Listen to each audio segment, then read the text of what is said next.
Bismillahirrahmanirrahim. Alhamdulillahirabbil alamin wa bihi nasta'in wa na'udzu bihi min shururi anfusina wa min sayyiati a'malina wa nashhadu an la ilaha illallah wahdahu la syarika lah wa nashhadu anna sayyidana Muhammadan 'abduhu wa rasuluh wassalatu wassalamu ala asyrafil anbiya'i wal mursalin سيدنا وحبيبنا وشفيعنا ومولانا محمد في الأولين والآخرين وعلى آله وصحبه أجمعين لا إله إلا أنت سبحانك إنا كنا من الظالمين لا إله إلا أنت سبحانك إنا كنا من الظالمين لا إله إلا أنت سبحانك إنا كنا من الظالمين ربنا زدنا علما نافعا وارزقنا فهما واسعا وارزقنا فهم الأنبياء والمرسلين وإلهام الملائكة المقربين والحمد لله رب العالمين أما بعد. Yang dihormati dan dikasihi Ayahanda Tuan Haji Zainal selaku pengurusi Masjid Karyah Kampung Paya, seterusnya ashabul fadilah, para imam, para ustaz, para pentadbir masjid, mantan AJK masjid, mantan imam, pemimpin masyarakat, guru-guru dan sekalian muslimin dan muslimat yang hadir pada malam ini, yang sama-sama kita mendapat rahmat dan hidayah daripada Allah Subhanahu wa taala, yang mana Allah Subhanahu wa taala telah memberi kita sedikit ujian. Jadi ujian yang Allah taala turunkan menyebabkan kita hampir 4 bulan kan tak dapat bersolat jamaah majlis ilmu, tak dapat mengimarahkan rumah Allah secara rancak sebagaimana sebelum ni. Jadi walaupun begitu, Allah Subhanahu wa taala dengan rahmat kasih sayangnya, dengan berkat doa orang-orang yang ikhlas, jadi penyakit ni makin lama makin terkawal lah, ataupun makin berkurang di bumi negara kita lah.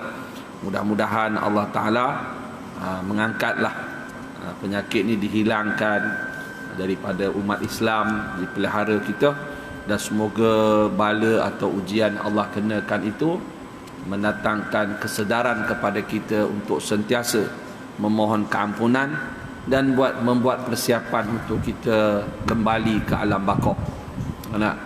Jadi mudah-mudahan takwa dan keimanan kita sentiasa meningkat. Jadi pada malam ni adalah malam pertama saya baca kitab di sini baliklah. Cuti kan, lama dah. Jadi rasanya muka surat 44 lah. Betul betul, surat 44. Fasal kelima, adab keluar ke masjid. Dibaca bahasa dulu ni, adab keluar ke masjid, bukan adab keluar dari masjid. Mana keluar ke masjid, masuk masjid lah, nak pergi masjid. Jadi kata musannif rahimahullahu ta'ala, semoga Allah ta'ala memberi kita kebaikan dunia dan akhirat dengan keberkatan ilmunya dan keberkatan kesolehannya.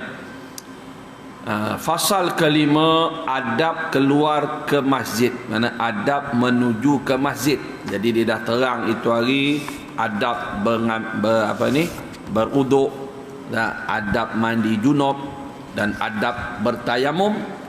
Sekarang ni malam ni masuk adab menuju ke masjid. Pertama, sembahyang sunat uduk dan sunat subuh. Apabila engkau selesai daripada mengambil air sembahyang, ini awal-awal pagilah, habis kita beruduk, engkau hendaklah sembahyang sunat uduk 2 rakaat, atau dia kata sunat subuh 2 rakaat jika fajar sudah terbit, maksudnya sudah masuk waktu subuh. Jadi kalau kita bangun tu awal pagi, awal-awal, jadi kita bangun sebelum masuk subuh, Jadi kita mungkin dah buat persiapan dan kita sudah mengambil wuduk. Sunatlah kita semayang sunat wuduk. 2 rakaat sahaja. Nak 2 rakaat sahaja. Okey. Setengah ulama kata sunat wuduk ni, dia kata syarat dia tu jangan lamalah di antara ambil wuduk dan semayang. Jarak masa tu. Jangan kita ambil wuduk di rumah, jangan datang masjid baru nak semayang sunat wuduk. Jadi kalau kita semayang sunat tu, dia tak dikira sebagai sunat wuduk. Lebih-lebih lagi air wuduk tu dah kering, jadi jarak tu lama, mungkin dah 10 minit 20 minit kan. Jadi jarak tu dah lama, jadi luputlah dia punya fadilat semayang sunat wuduk. Dan sekiranya sudah masuk waktu subuh, jadi kita tak perlulah semayang sunat wuduk lagi. Kita lebih utama semayang sunat subuh. Sunat qobliyah lah, tapi dia bukan sunat qobliyah sangat, sebab qobliyah ni dia ba'diyah kan. Atau dipanggil sunat fajar. Semayang sunat fajar. Fajar ni ada 2. Pertama dipanggil fajar kazib. Fajar kazib, fajar bohong, fajar yang menipu. Membongak. Kazib tu bongak lah, menipu. Satu lagi fajar sodik, fajar yang betul.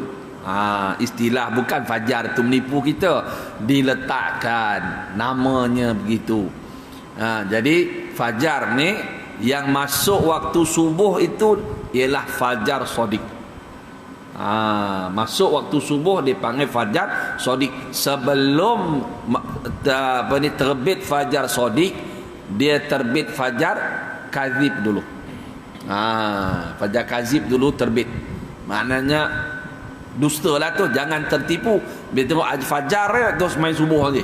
Itu kata jangan tertipu. Jadi fajar kazib ni adalah satu cahaya daripada tepi langit belah terbit matahari, dia naik melintang ke arah langit. Dia melintang lah di luar cahaya macam tu lah, dia naik ke atas. Dan kalau fajar sodik, dia berselerak bawah kaki-kaki langit. Kan? Pok Disen, saya tengok fajar ni masa saya pergi Banjarmasin.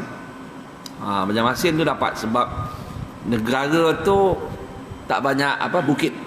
Lapang kan, nampak kita ni banyak bukit. Lepas tu ada pula lampu highway tu kan, apa dah dapat fajar.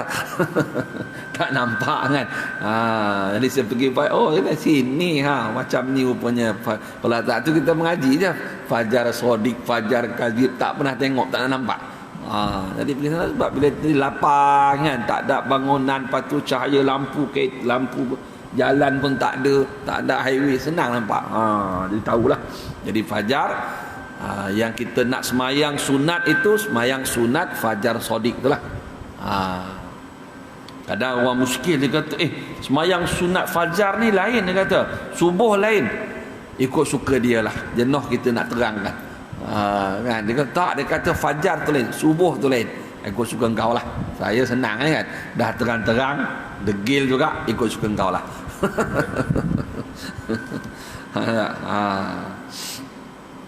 Demikianlah dikerjakan oleh Nabi SAW. Rasulullah macam itulah dia buat. Rasulullah semayang sunat lepas wuduk dia ambil semayang, dia kata Imam Ghazali. Tapi masa tu belumlah ditentukan sunat wuduk kata ulama. Kan? Atau sunat Rasulullah biasanya semayang sunat qobliyah subuh tu tak tinggal. Kemudian engkau pergi ke masjid, maknanya semayang sunat tu di rumah. Jadi kena fahamlah, rumah Nabi SAW dengan masjid sebelah je.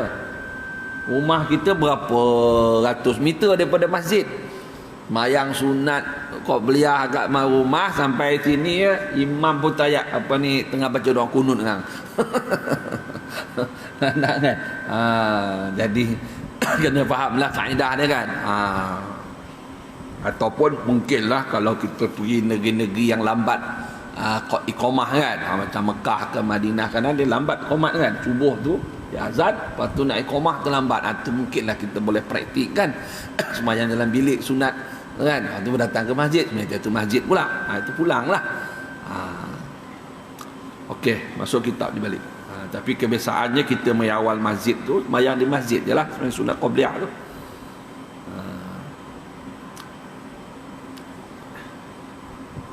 Kedua, jangan ditinggalkan sembahyang berjamaah. Okey. Sewajarnya engkau janganlah meninggalkan sembahyang berjamaah, terutamanya sembahyang isyak dan subuh. Kan? Jadi dalam banyak-banyak sembahyang 5 waktu ni, sembahyang subuh dan isyak itulah sembahyang yang dituntut sangat kita berjamaah. Kadang di zaman Nabi SAW, ketika lampu belum dipasang dalam Masjid Nabawi, orang munafik dia sembahyang waktu Zuhur, Asar, Maghrib. 3 waktu dia sembahyang. Datang masjid dia sembahyang sebab terang. Jadi dia takut orang mukmin tahu dia munafik, tahu dia orang kafir. Orang munafik ni orang kafir yang pura-pura Islam. Jadi dia datang waktu Zuhur, Asar, Maghrib. Nampaklah muka dia. Lepas tu bila isyak dah gelap, lampu tak ada, subuh pun gelap.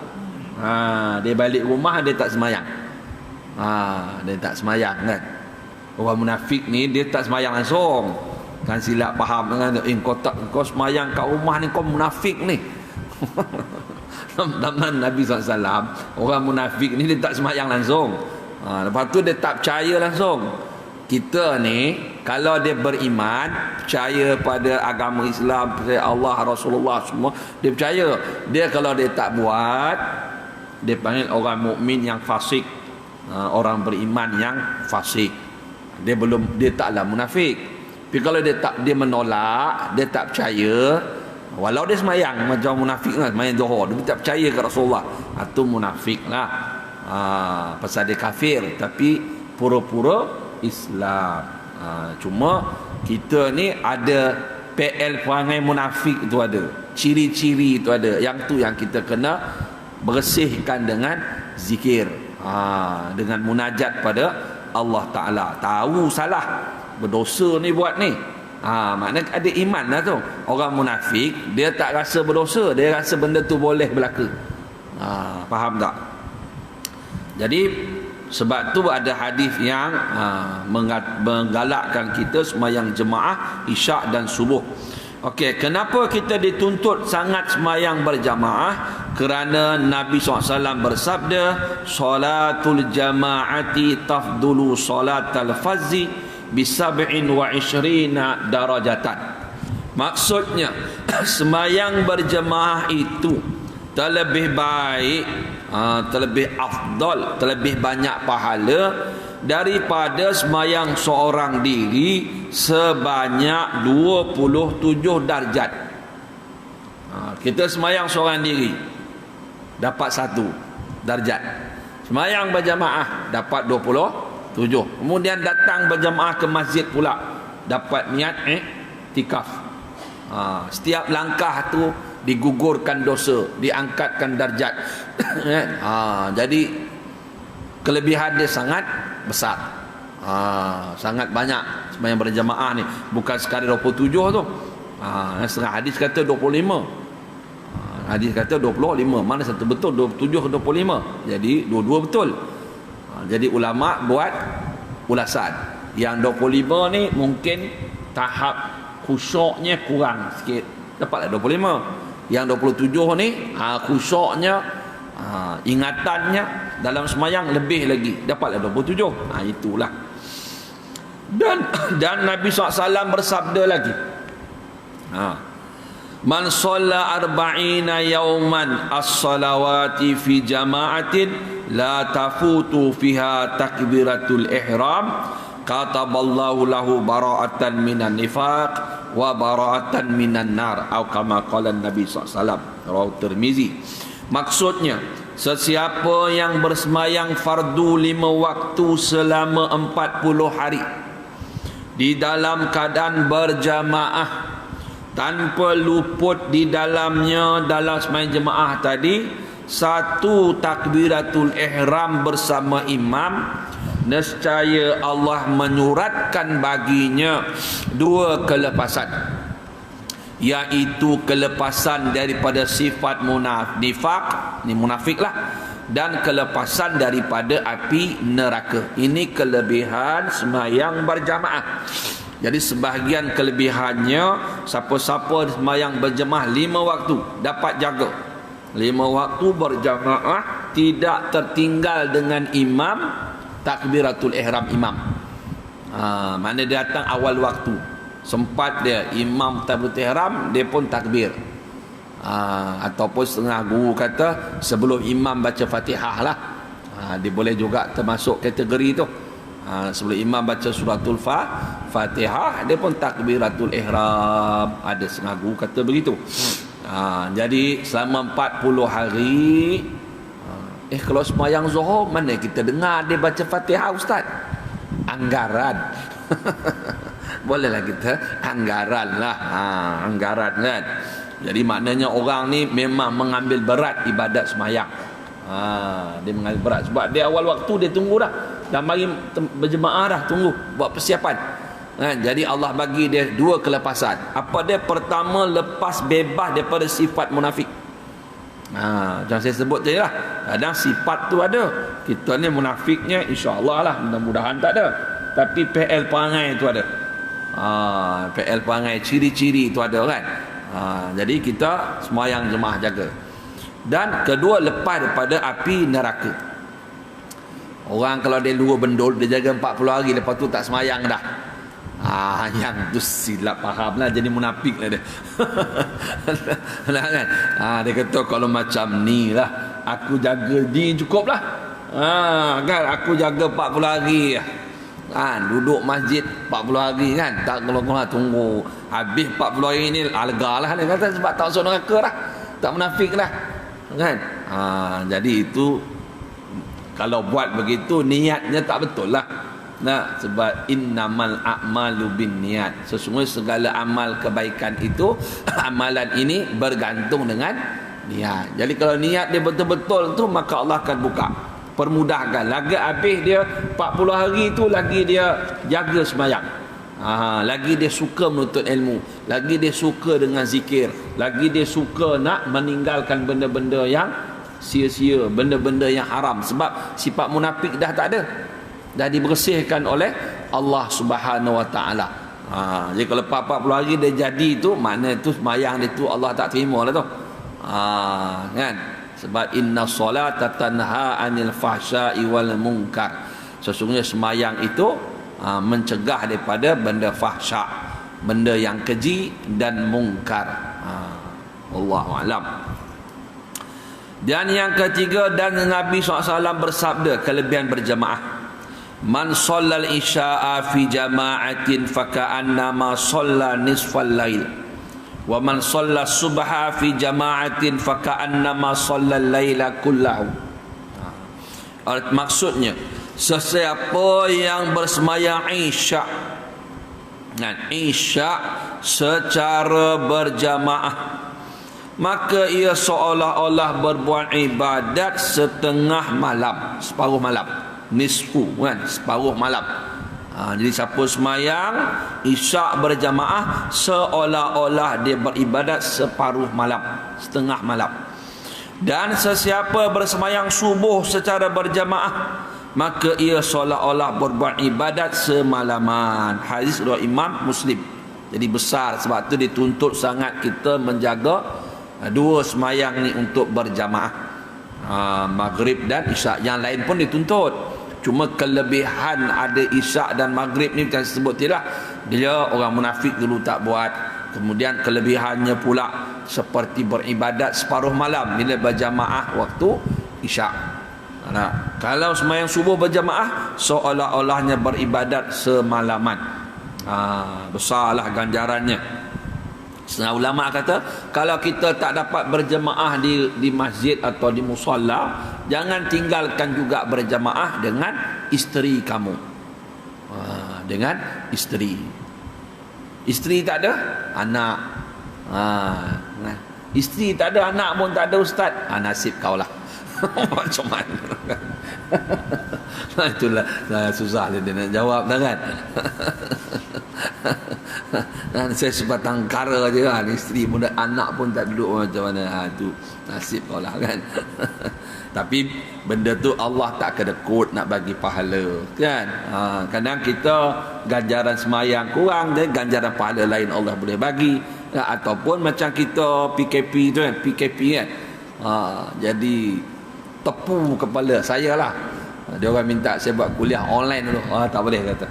Dah kena kurung ni, tepu otak aku. Tak boleh bercakap.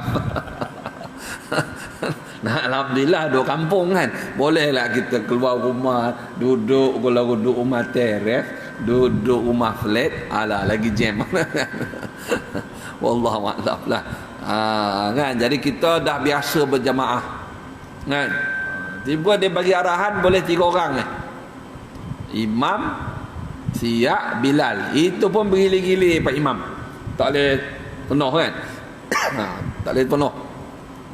Jadi disebabkan kita dah biasa datang berjamaah, walaupun kita tak dapat jemaah di masjid, tetap diberi pahala. Kan kita dah baca lah kitab Riyadhus Shalihin dulu macam mana kan, dengan bab niat. Lepas tu orang tu selalu buat amalan sebab dia uzur, kemudian dia tak dapat, tetap diberi pahala tu. So dia risaulah. Jadi Allah dia tak kedekut nak bagi pahala. Tapi kita ni memang tak puas hati je lah. Rasa tak puas lah tak lepas sembahyang jemaah. Passion kita tak lepas tak puas. Dia ibadat bukan nak puas hati kita. Ibadat kita nak puas dengan ketetapan Tuhan. Matlamat ibadat kita nak puas dengan ketetapan Allah. Bukan kita buat ibadat nak puas hati kita. Bila kita buat ibadat nak puas hati kita, itu masih ada ananiah. Mana ada keakuan dalam ibadah. Ibadah mana kehambaan. Abdun, hamba ni milik tuan dia. Kalau kita ada hamba kan, kita boleh jual hamba kita tu. Kan, sebab dia tak ada choice, tak ada pilihan, dia kena ikut tuan dia. Sekarang ni kita ni hamba Allah. Jadi Allah yang mentadbir alam ni, ikut suka dia lah nak buat apa. Jadi kita tak puas hati pula dengan pentadbiran dia. Jadi yang tu maknanya kena kita perbaiki balik lah. Kita punya tumpuan kita kepada Allah Subhanahu Wa Taala. Kan? Tuhan dia bukan pandang kita puas hati tak puas hati. Dia ikut suka dia yang nak buat. Kan? Allah Ta'ala dia bukan kisah kita puas hati tak puas hati, pasal dia Tuhan. Dia qiyamu binafsih, berdiri dengan sendiri. Maksudnya dia tak perlukan apa-apa, pasal dia Tuhan, dia maha kaya. Ada juga orang tanya, tak dapat kita sembahyang jemaah ni, tak dapat pahala apa? Kan sembahyang ni kan kena sunat rapat-rapat. Ni dah jauh-jauh tak sunnah. Dia kata tak sunnah. Yang sunnah kan main rapat-rapat, main jemaah ni dah berapa jarak ni. SOP kena ikut ni 8.41 kena berhenti.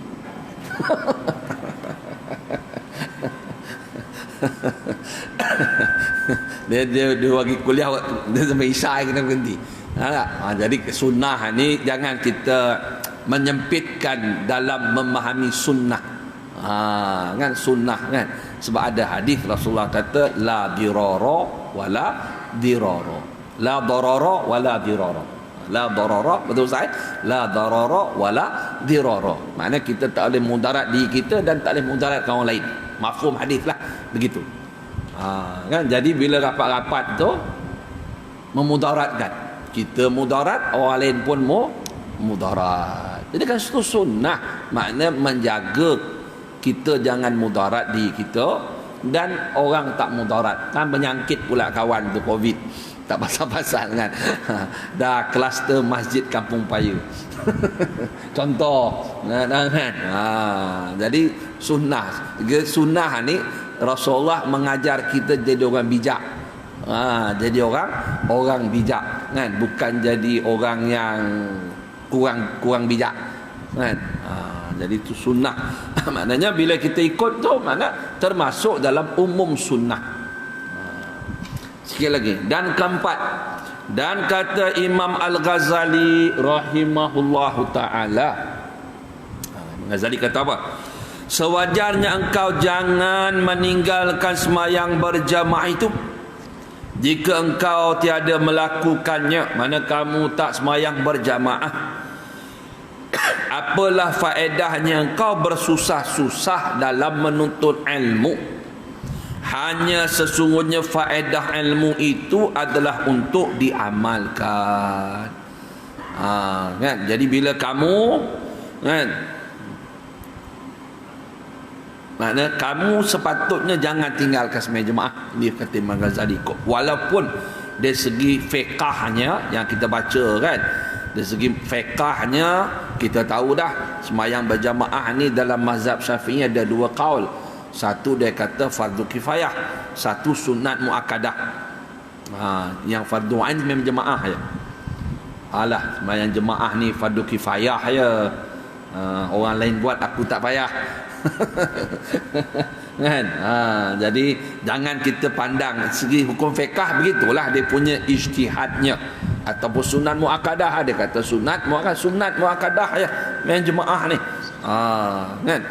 Jadi memang segi fiqahnya bahasannya begitu, tetapi dari segi kita untuk mendapat rahmat Allah yang lebih luas, mendapat keredaan Allah yang lebih sempurna kan, untuk kita dapat bekal yang lebih banyak, janganlah kita tinggalkan walaupun segi hukum fiqahnya mengatakan fardu kifayah. Kan? Sebab apa? Sebab bila kita tak berjamaah ni, kata Imam Ghazali, tak ada faedah kau belajar menuntut ilmu. Sebab ilmu itu dituntut untuk diamalkan. Ilmu itu dituntut supaya kita mengamalkannya. Jadi faedah ilmu itu adalah untuk diamalkan. Jadi kita berhenti takat itulah kan. Jadi mudah-mudahan apa yang kita kongsikan secara ringkas pada malam yang barakah ini, kita mendapat manfaat. Allah Ta'ala mengampun segala dosa kita, ibu bapa kita dan muslimin muslimat, dan semoga kita dapat menghayati ajaran agama Islam kita dengan lebih sempurna. Yang baik itu daripada diri saya sendiri, yang salah itu, yang baik itu daripada Allah Ta'ala, dan yang salah silap itu pada diri saya sendiri. Dan semoga ada kebaikan semata rahmat Allah dengan berkat Nabi kita Muhammad SAW, para sahabat, para ulama, para guru saya dan kedua orang tua kita semua, dan sekalian muslimin dan muslimat. Al-Fatihah.